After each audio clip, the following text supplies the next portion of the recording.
Okay guys, tadi dalam part tu kita dah cerita pasal apa tu harga naik turun, okay. Uh, yang geng-geng QM kata okay, kalau harga turun pun as long as you ada holding power, okay. You cuma paper loss, you tak rugi apa-apa. Memang betul, okay. Tapi itulah, still kita kena bayar management fee ataupun kita akan tolak bila masa katakan harga kalau dia naik, okay. Tapi kalau katakan macam tahun 2000 ataupun sebelum 1990 ke apa, kalau harga contohnya lah daripada harga sekarang ni dekat-dekat 2000, katakanlah turun sampai 1500, they hold sampai 5-10 tahun. Sanggup ke holding power geng-geng? Of course dia orang akan argue lah, oh tak, kita akan tengok harga emas akan naik sampai bila-bila, sampai dunia kiamat akan apa orang kata, naik saja. Okay. Tapi dalam pelaburan nothing is impossible. Boleh apa, tengok Bitcoin pun ada masa pernah daripada 10,000 lama bawah tu, bila breakout daripada $20,000 US dollar, dia naik sampai almost sampai 60-70,000 dolar. Lepas tu dia turun semula dekat back to around $20,000, baru naik dekat 40,000 ataupun dekat-dekat 48,000 dolar. Okay. So gold, of course, gold dengan Bitcoin dia balance sedikit, tapi you never know, who knows, tiba-tiba dia turun dan duduk kat bawah. Okay. Masa tu baru selesai. Okay, there's no certainty dalam dunia pelaburan. Okay, at the end of the day is duit dia all. Okay. Tapi saya just go to part 3 lah. Okay, so kita just kaji satu lagi aspek lah. Okay, bandingkan quantum metal dengan pelaburan emas konvensional. Kalau yang biasa kita ada duit RM1,000 ataupun $1,000, kita bayar duit, kita dapat just emas. Tapi dalam quantum metal ni dia ada leverage.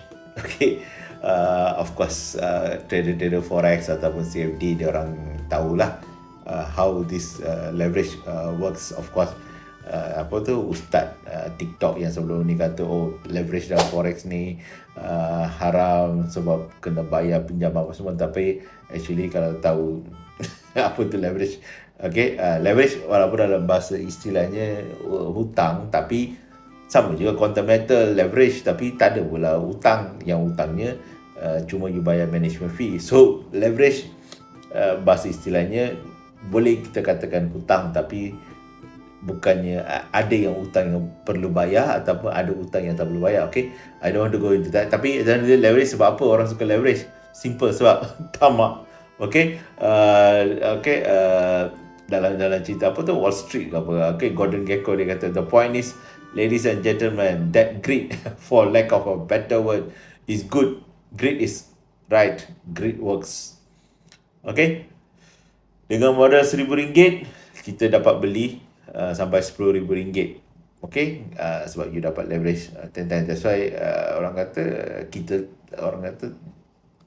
terikut-ikut, sebab kita tamak, sebab kita nak untung. Okay, itu kalau harga emas. Sebab dalam quantum metal dia CFD, bukan CFD, okay, dia satu arah saja. Okay, cuma you boleh buy dan arahkan. Tapi kalau CFD, at least kurang-kurangnya you boleh long ataupun you boleh short. Okay, so leverage both side you boleh pakai. Okay, tapi dalam quantum metal orang suka leverage ni, tapi dia tak tahu sebenarnya itu yang apa, 3.5% ataupun 31.5%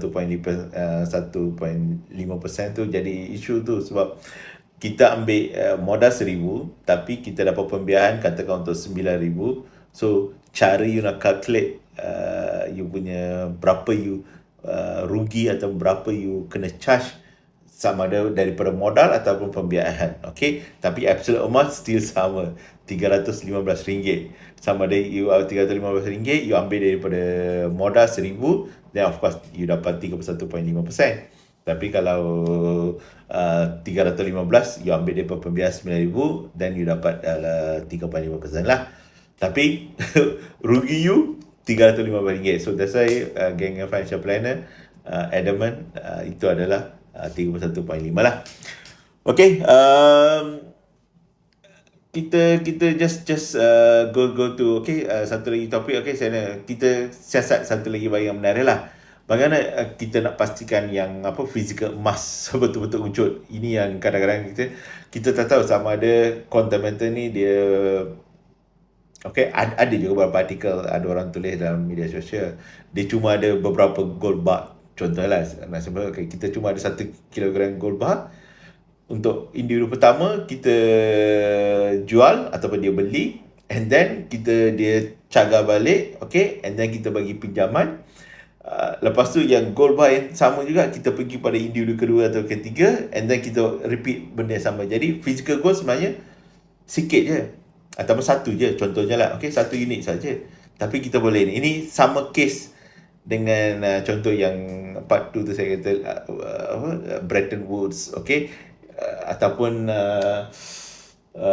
kalau yang subprime loans, isu yang financial crisis yang sebelum ni berlaku, ataupun kalau krisis yang berlaku, dia lebih kurang macam tu je.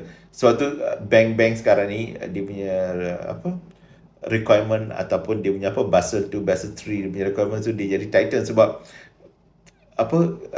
authority tak nak bank buat benda-benda macam ni lah. Dia cuma ada katakan deposit cuma 1 juta.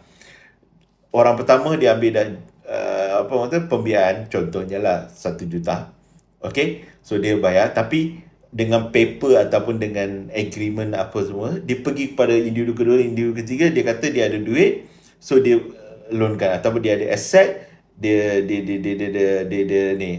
Mungkin financial planners dia orang boleh explain secara ni lah. Tapi senang cerita, maksud saya gist of it is kita asetnya cuma tinggal 1 atau 2 unit ataupun jumlah yang kecil, tapi kita loan out bersandarkan pada satu atau beberapa aset. Lebih kurang macam tu lah. So kalau you katakan rumah cuma 1 juta, tapi you bagi loan bersandarkan pada satu rumah tu, you dah bagi loan 1 juta. Lepas tu individu kedua pun you bagi loan. You macam main loan agreement lah. Jadi you tak ada collateral ataupun asset yang betul-betul.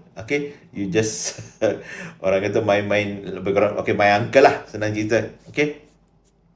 So quantum meter adakah buat benda tu? So nobody knows. That's why ramai yang question, sama ada betul-betul quantum meter ada 31 tan emas, mana dia punya actual. That's why orang buat lawak.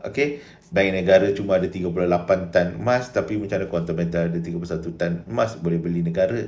So benda-benda ni yang kalau betul quantum meter orang kata genuine ataupun ni, just come out and then issue ni. Jadi tak adalah orang buat, orang kata lawak ataupun orang cuba ni lah. But orang kat luar sana you janganlah orang kata percaya, orang kata membabi buta. You percaya boleh, tapi dengar boleh, percaya jangan. Trust, but make sure you verify lah. In the digital age, don't just trust, you verify digitally lah. So that's why bila orang lain dia susah nak percaya apa yang berlaku. Jadi bagi pelabur perlulah bijak, jangan sekadar angguk-angguk tanpa memahami, ataupun ingatlah terlalu banyak leverage pun boleh jadi boomerang. Macam saya kata double sword. Baca dengan teliti, fahamkan. That's why kalau orang kata 31.5% tu dia ada point dia. Jangan jadi katak di bawah tempurung. In finance, wisdom is often the best investment. Cuba tengok dari sudut lain, kenapa orang kata 31.5% bukan 3.5%. Sebab dia nampak dalam angka tu, you nampak memang 3.5%, tapi you punya actual cost, ataupun berapa liability you atau berapa you kena charge adalah lebih daripada tu. Dia macam interest rate, macam APR annual per annum berbanding dengan effective interest rate, dia ada beza sedikit, walaupun nampak macam lebih kurang sama, tapi dia ada beza sebenarnya. So kita tunggu next topic lah.